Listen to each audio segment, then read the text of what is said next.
As Noor finishes his day's work, he notices a strange flash of light near the construction site's dungeon entrance, followed by a faint scream for help.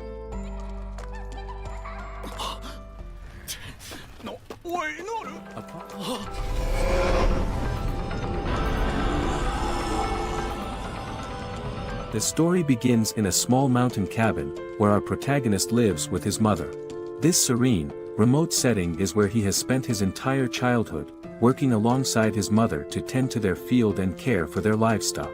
His father, a sickly man, passed away when he was very young, leaving the boy and his mother to fend for themselves.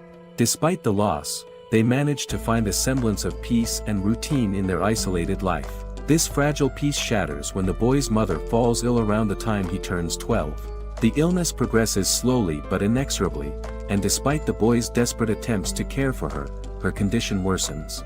One day, as she lies weakly in bed, she hands him a small leather pouch containing a meager amount of money. With a soft, sorrowful voice, she apologizes for not being able to provide him with a better life and urges him to live a life of his choosing. These are her final words, as she passes away the next morning. Now completely alone, the boy buries his mother beside his father's grave. Standing before the two graves, he resolves to leave the mountain and venture into the world. He decides to pursue a dream he has harbored since childhood, to become an adventurer. His father had often regaled him with epic tales of heroes who fought dragons, saved kingdoms, and achieved legendary feats. With this dream driving him, he begins his journey down the mountain, taking several days to reach the city. Upon arrival, he heads straight for the Adventurers Guild, the place where he believes he can start his new life. However, when he attempts to enter, a grim-faced guild employee stops him, telling him that the guild is no place for kids and advising him to go home. The boy explains his situation, detailing his orphan status and his desire to become an adventurer. Moved by the boy's determination, the guild employee suggests that he enroll in a class training school. Believing himself destined to be a swordsman, the boy enrolls in the swordsman training school. For several months, he trains rigorously under an instructor, but to his dismay, he fails to develop any offensive skills, the hallmark of a swordsman. As the training term ends, the instructor advises him to give up, stating that a swordsman without skills is a burden on any team. Unwilling to abandon his dream, the boy switches to the warrior training school, hoping to find his talent there. Warriors, as he understands, are versatile fighters who use a variety of weapons and protect their allies. He trains with unwavering dedication. However, by the end of the term, he has only managed to develop a single, basic physical enhancement skill, which is insufficient for a warrior.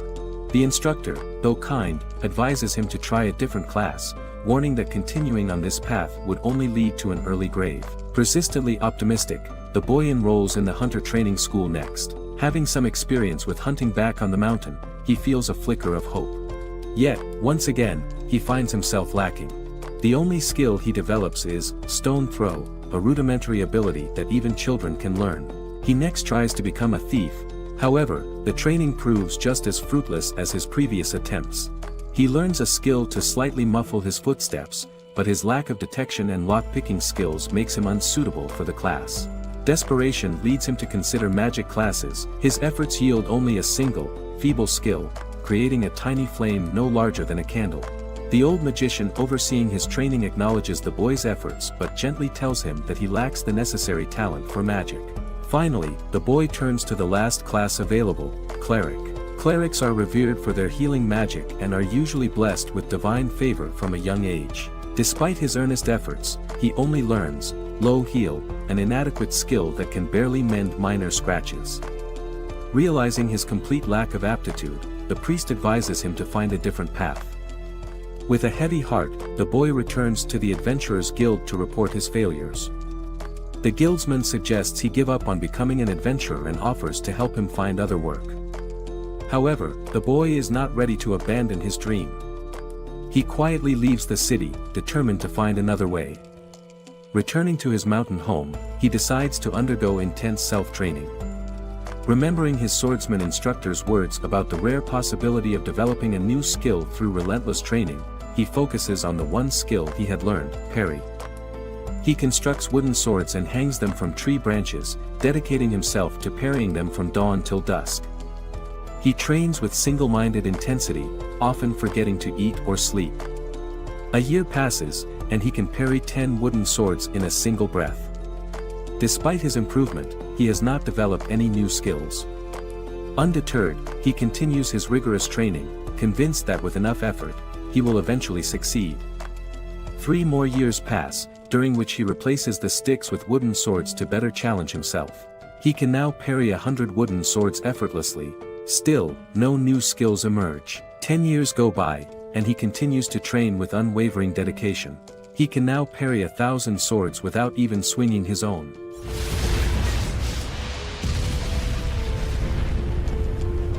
Yet, despite this extraordinary feat, he remains without a new skill, and he begins to feel the weight of his limitations. At 27 years old, he realizes that becoming an adventurer might forever be beyond his reach. However, he cannot relinquish his dream. He decides to make one final attempt and heads back to the royal capital to visit the Adventurers Guild once more. As Noor stands in the guild hall, lost in his memories, a young girl at the receptionist's counter catches his attention. She appears to be in her late teens, petite and eager to help. Noor approaches her and expresses his desire to register as an adventurer. The girl, whose name is Arya, responds with a professional demeanor, promptly handing him a registration form. She explains that he needs to fill in his name and the skills he possesses. She also offers assistance in writing, but Noor reassures her that he can manage on his own. After completing the form, he hands it back to Arya. She reviews it but seems puzzled. Despite her thorough review, she cannot find any evidence that Noor's skills meet the guild's minimum requirements. Arya tries to be helpful by suggesting that Noor attend training schools in the royal capital, where he could develop new skills under first-rate instructors. Noor, however, explains that he has already attended these schools and that the skills he listed are all he has managed to acquire. Feeling sympathetic but bound by the guild's regulations, Arya apologizes to Noor and tells him that his skills are insufficient for adventurer registration. Noor, though he had expected this outcome, still feels a pang of disappointment. He gently reassures Arya that it's not her fault and then makes a surprising request. He asks if there is any way she could still help him become an adventurer, and a large, grim-faced man emerges. This man turns out to be a familiar figure from Noor's past. Initially, the guildsman does not recognize Noor and regards him with suspicion, but after a moment of examination, he realizes who Noor is and addresses him by name. The guildsman, though empathetic, reiterates the guild's policy. To qualify as an adventurer, one must possess at least one useful skill. He explains the adventurer ranking system, from S rank, Platinum, to E rank, Beginner, emphasizing that Noor does not meet the minimum standard for E rank. However, seeing Noor's unwavering determination, he reluctantly mentions an obscure rank lower than E rank, F rank or Novice. F rank is a special designation used only in the royal capital. It allows individuals to register as adventurers without any skills, but with strict limitations. They can only undertake miscellaneous tasks within the city. Noor, undeterred by these limitations, eagerly agrees to register as an F-rank adventurer. The guildsman, surprised but resigned, retrieves an old, dust-covered box and takes out a pitch-black registration card. He explains that this card will serve as Noor's adventurer license, albeit with the aforementioned conditions. He advises Noor not to show it off, as it is not something to boast about, and offers to help Noor find regular employment if he ever changes his mind. He accepts the card gratefully and vows to make the most of this opportunity. With his F-rank registration, Noor takes his first official step towards his dream of becoming an adventurer. Noor is finishing a drain cleaning job for Stella, an elderly woman living in the old quarter of the royal capital. After completing Mrs. Stella's job, Noor rushes to his next task at a construction site. The foreman, appreciative of Noor's punctuality and hard work, greets him. The city is expanding the roads near a dungeon, requiring a significant workforce. Despite the low allure of such jobs, Noor values them for the steady income they provide. Noor reflects on his abilities, which, while not sufficient for registering as an adventurer, are useful in his current jobs. Skills like Feather Step help him catch lost pets, Tiny Flame is handy for cooking, and Stone Throw impresses children. Despite his consistent training, his dream of becoming a recognized adventurer remains unfulfilled. As Noor finishes his day's work, he notices a strange flash of light near the construction site's dungeon entrance, followed by a faint scream for help. Oi, Noor! Upon arriving at the scene, Noor is met with an astonishing and terrifying sight, a giant cow, standing upright on two legs, wielding a massive black metal axe. The cow's size is monstrous, its head nearly level with the rooftops of nearby buildings. His attention is quickly drawn to the royal capital guards surrounding the beast. They have formed a protective barrier around a young girl, who appears to be the cow's target. The scene rapidly escalates as the cow swings its colossal axe with devastating force, sending guards flying through the air with each brutal strike. The weight behind the cow's attacks is evident, as the bodies of the guards are thrown about like ragdolls, leaving trails of blood in their wake. Noor realizes that the guards are outmatched and that their efforts to protect the girl are in vain. As the last guard is sent flying, Noor's gaze locks onto the girl, who remains half sitting on the ground, paralyzed by shock and fear. The cow, having dispatched the guards, turns its attention to her, raising its axe for what seems to be a final, fatal blow. While running, Noor grabs a pebble from the ground and flicks it with all his might toward the cow's eye. The cow charges at Noor with terrifying speed. Noor knows that a single hit from the axe would be fatal, but he stands his ground, using his parry skill to deflect the blow. Sparks fly as metal clashes against metal, and the sheer force of the impact sends shockwaves through Noor's body. The cow's axe slams into the ground beside him, shattering the flagstones and leaving a deep gouge in the earth. In a moment of desperation, the cow swings its axe not at Noor, but at the girl. Noor, with a burst of adrenaline, slips in front of her just in time and parries the attack, sending the axe rebounding upward and causing the cow to stagger. The cow's axe is deflected with tremendous force, spinning through the air and decapitating the cow in the process. He breathes a sigh of relief, knowing he has narrowly escaped death. The girl thanks Noor for saving her life and asks for his name, hoping to repay him. Noor, too humble and overwhelmed to accept any reward, simply tells her he was passing by and hurries away before the guards can question him further. A council is convened where Darchen, the chief of staff of the Royal Chivalric Order, reports to the prince about the attack. Darchen confirms that the Minotaur was summoned within the city using powerful magic, as testified by Princess Lindbergh. He reveals that a magician's ring, believed to be the catalyst for the summoning, was found at the scene. This ring contains a high-purity mana stone, indicating an advanced and deliberate act of summoning. The spell Sovereign Oaken examines the ring and concludes that it has origins resembling the magical technology from the magic empire of Deridas, a powerful nation known for its state-of-the-art magical tools. The prince deduces that the attack was intentional, aimed specifically at eliminating Princess Lindbergh, suggesting they intended to provoke the Kingdom of Clays into declaring war. The prince theorizes that this act of terrorism was designed to instigate conflict, allowing the empire to crush the kingdom and seize its valuable dungeon and resources under a pretext of retaliation. The political backdrop reveals a tense situation. The Kingdom of Clays is surrounded by three powerful countries, Deridas, Mitra, and Serenza, all of which have been making unreasonable demands on the kingdom. The magic empire of Deridas, in particular, has been expanding its military and territory through advancements in magical science and now pressures the Kingdom of Clays for control over its dungeon. The prince's father, the king, has steadfastly refused these demands, leading to deteriorating relations and culminating in the current crisis. The prince realizes that the kingdom is on the verge of a major conflict. The attack on his sister is a clear message from Deridas, showcasing their willingness to use extreme measures to achieve their goals. The prince orders immediate investigations into further threats and begins to prepare for what seems to be an inevitable war. Amidst this political turmoil, the identity of the civilian who saved Princess Lindbergh remains a mystery. The prince is intrigued by his sister's description of the man, who demonstrated exceptional combat skills by killing the Minotaur effortlessly and then vanishing before the Royal Reconnaissance Corps could apprehend him. This man's abilities surpass those of even the kingdom's most legendary warriors. Noor is on his way to the Adventurers Guild to report his completed tasks. However, he notices he's being tailed by some strange men. To shake them off, he takes a detour, which delays him until it's completely dark outside by the time he arrives at the guild. Upon entering, he's greeted by Hassan, a guildsman who expresses relief at seeing him and admits he was worried.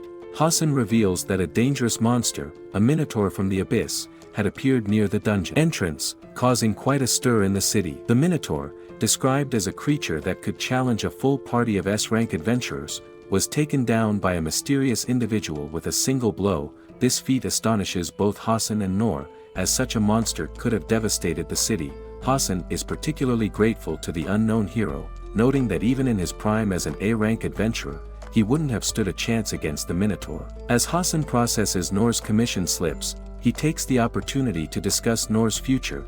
He highlights the risks of adventuring and points out that many employers have shown interest in Noor's skills, suggesting he should consider a more stable job. Hassan mentions that the guild takes a 30% cut of Noor's earnings as a mediation fee, implying that Noor could earn more by working directly for an employer. Despite Hassan's persistence and genuine concern for Noor's well-being, Noor remains committed to his adventuring lifestyle. Their discussion is interrupted when Noor senses someone behind him. Turning around, he sees a small, cloaked figure who reveals herself to be the girl he saved earlier from a frenzied cow attack. She explains that she used a long-distance detection skill to locate him. Having been trained at a thief training school, her ability to find Noor without him noticing surprises him. She asks to speak outside, promising to use soundproofing and concealment skills to ensure their conversation remains private.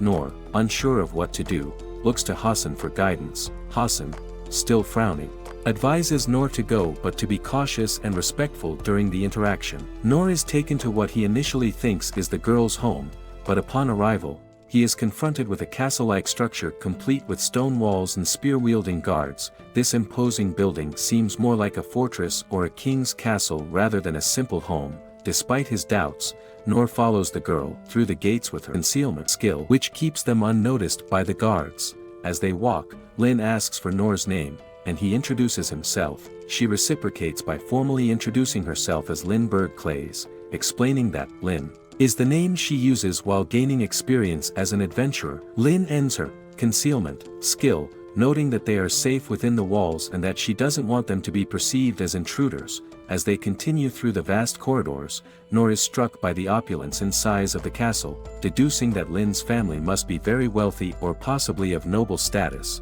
This realization makes him understand why the guildsmen had warned him not to be rude. They eventually encounter a woman named Ines, who has flowing golden hair and is clad in heavy silver armor despite wearing a maid-like skirt. Ines greets Lin and questions Noor's presence. Lin explains that Noor is her guest and the person who saved her life when she was attacked. Ines, initially suspicious, accepts Lin's explanation and agrees to take them to meet Lin's father. Noor, feeling out of place and conscious of his dirty appearance, senses Ines's wariness towards him. As they proceed, Noor notices a man guarding a doorway with a golden spear, who also questions his presence. Ines vouches for Noor, explaining that he is Lin's guest and should be granted an audience with Lin's father. The man, identified as Gilbert, scrutinizes Noor but ultimately allows him to pass, deciding to accompany them as an additional escort. The group reaches a room with heavy doors, which opens to reveal two men, one young and the other middle-aged, engaged in conversation.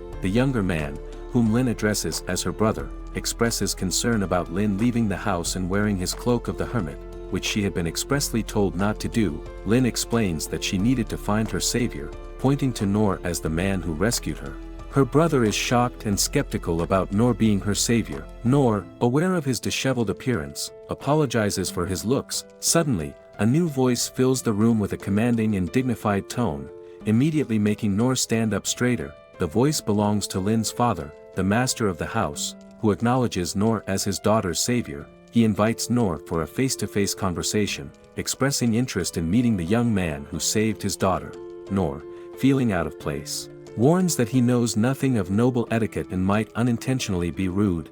Ines, kneeling nearby, shows a slight reaction to his bluntness, but Lin's father laughs it off, preferring straightforwardness over formalities. Lin's father, expressing deep gratitude for Noor saving his daughter, takes Noor's hand, showing his sincerity through his wrinkled and scarred hands. He offers Noor any reward he wishes, coin, land, or even a palace. Noor, however, only desires to become a stronger adventurer, a goal not achievable through wealth or material gifts. Lin's father then offers treasures from their ancient family treasury, containing rare artifacts from the world's oldest dungeon. Despite the tempting offer, Noor declines again, feeling no need for material possessions. Lin's brother, shocked by their father's generosity, protests, but Lin's father is undeterred. He retrieves a worn, blackened sword from behind his chair, offering it to Noor. the sword is heavily damaged, more a lump of metal than a usable weapon. Lin's brother is visibly upset by this, recognizing the sword's significance, but their father dismisses his concerns, stating it's now merely a decoration for him. Noor, initially hesitant to accept what appears to be a precious family heirloom, is reassured by Lin's father, who insists it's just a second-hand belonging from his adventuring days, realizing the sword's potential usefulness for his training due to its weight and sturdy, albeit damaged, build. Noor finally accepts it. Lin's father smiles warmly, pleased with Noor's acceptance. He suggests Noor give the sword a test swing, which Noor does, finding it incredibly heavy but manageable thanks to his physical enhancement skill. Lin's father then makes another request, asking Noor to train Lin, as recent dangers have made him worry for her safety. Noor politely declines, arguing that Lin should choose her own instructors and that parental overreach is rarely appreciated. Lin's father laughs at Noor's candidness, enjoying the conversation. Despite the relaxed atmosphere, Ines and the others remain tense, particularly Ines, who glares at Noor, possibly interpreting his frankness as disrespect. As the meeting concludes, Lin's father thanks Noor once more. Noor, still feeling uneasy about accepting the sword, prepares to leave, expressing gratitude for the hospitality in the unexpected reward. Just as he exits the castle, hoping to clean up and rest, Ines intercepts him, requesting a private conversation. Noor, sensing potential trouble, follows her. Noor is led by Ines to an open plaza within the estate grounds, expecting reprimand. Noor is instead surprised when Ines apologizes for her earlier behavior, explaining that her primary duty is to protect the Clay's family, even at the expense of etiquette. Ines reveals her true role as vice-captain of the Clay's family's warrior corps and her title, the Divine Shield, emphasizing her commitment to Lin's safety. She expresses her deep gratitude to Noor for saving Lin. Noor reassures Ines that her actions had not caused any offense and accepts her apology. Ines formally introduces herself and reiterates her dedication to Lin's safety. She promises Noor her support and assistance whenever needed, though she also sternly warns him about his previous informal behavior in the audience chamber. Such overfamiliarity is not usually permitted, and she advises Noor to be mindful of his conduct, especially around other vassals. Noor appreciates her guidance, recognizing the importance of adhering to local customs and traditions. Ines asks for Noor's name, and upon hearing it, she reacts strangely, briefly losing her composure before excusing herself abruptly. Noor, puzzled by her reaction, is left to wonder if he had offended her somehow. As Noor prepares to finally leave and find a bathhouse, he is interrupted by another voice. Albert, a spearman from the estate, challenges Noor to a sparring match. Intrigued by Noor's reputation as a hero, although Noor is tired from his earlier encounter, he accepts the challenge, viewing it as an opportunity to learn and improve.